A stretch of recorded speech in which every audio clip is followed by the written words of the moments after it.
जिस गन्ने से गुड़ इतना काला होता है उसकी चीनी इतनी सफेद कैसे हो गई? केमिकल्स उसमें डाले जाते हैं।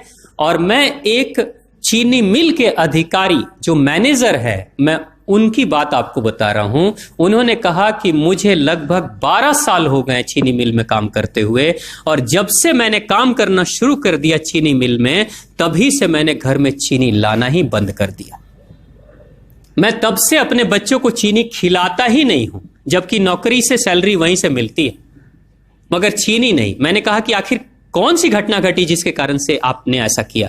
तो उन्होंने बताया एक छोटी सी घटना कि चीनी मिल में जो ये पानी निकलता है ना, चीनी के बनने के बाद उस प्रोसेसिंग में जो पानी निकलता है, उस पानी में वो सारा केमिकल भी मिक्स रहता है, और उस पानी को चीनी मिल वाले लोग अक्सर एक टंकी में जमा करके रखते हैं। ये सभी चीनी मिल वालों के पास में होता है, आप भी कभी जाएंगे तो आपको भी पता चलेगा। वो टंकी में वो पानी रखा जाता है, लेकिन रोज रोज प्रोसेसिंग हो रहा है, रोज चीनी बन रही है, रोज बहुत सारा पानी आ रहा है, तो आखिर कब तक? एक टंकी की क्षमता है ना, कितने दिनों तक वो टंकी खाली रहेगी? भर जाती है, भरेगी तो फिर क्या करेंगे? खाली करना है। तो क्या किया था चीनी मिल के लोगों ने? सोचा कि छोड़ो ना, अब कहां जाएंगे उसको फेंकने के लिए कहीं दूर, क्योंकि अब उतनी बड़ी टंकी जिसमें हजारों गैलन पानी है, उसके लिए ट्रांसपोर्ट में कितना खर्च आएगा, तो बेहतर होगा रात के अंधेरे में कहीं खेत में डाल देते हैं। क्योंकि जनरली फैक्ट्रियां तो होती हैं ऐसे ही बिराने में, तो कहीं डाल देते किसी खेत में, क्या पता चलेगा पानी है कि चीनी मिल का पानी है क्या है। तो ये सोचकर मैनेजमेंट वाले लोगों ने रात में ही उस पानी को खेतों में छुड़वा दिया, और नतीजा ये हुआ कि उस खेत की सारी फसल जल गई, मिट्टी बंजर हो गई।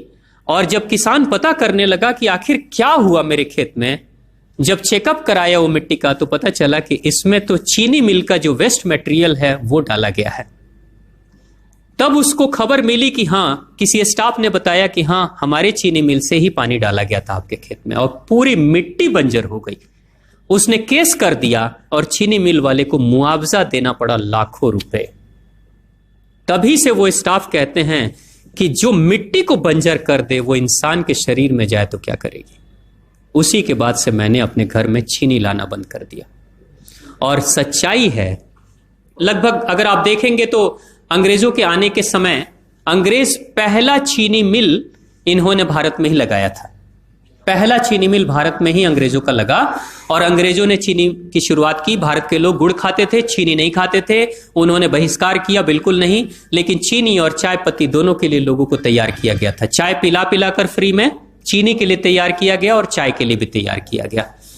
अंग्रेज ने जब से यह शुरू किया है, और पिछले 50 वर्षों से हमारे समाज में चीनी खाने का प्रचलन बहुत तेजी से बढ़ा है, और उसी समय से भारत के लोगों के बच्चों के शरीर में कैल्शियम की कमी होनी शुरू हो गई है। अगर कोई मां, अगर कोई बहन जो गर्भवती हो, गर्भकाल के दौरान अगर चीनी का सेवन अगर कोई बहन कर रही हो, तो चांसेस ज्यादा होते हैं गर्भपात होने के।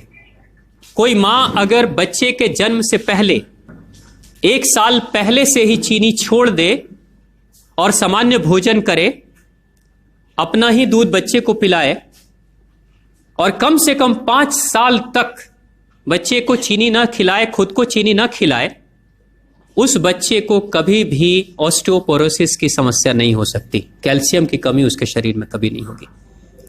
चीनी जब जाती है आपके शरीर में, तो बाहर जब निकलती है तो अकेले नहीं निकलती, कैल्शियम लेकर निकलती है। चीनी कैल्शियम लेकर निकलती है, हड्डियों को गलाकर निकलती है।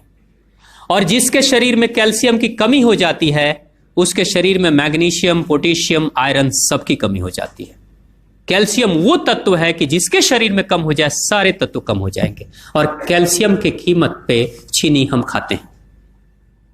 भारत, पाकिस्तान, बांग्लादेश, नेपाल, ऐसे कुछ देशों के अलावा दुनिया के बहुत सारे ऐसे राष्ट्र हैं जहां चीनी का इस्तेमाल ही नहीं होता। आज भी चीनी खाते नहीं, बहुत सारे देश नहीं खाते बिल्कुल। आप गुड़ खाया करिए, वो ज्यादा बेहतर है, चीनी को छोड़िए।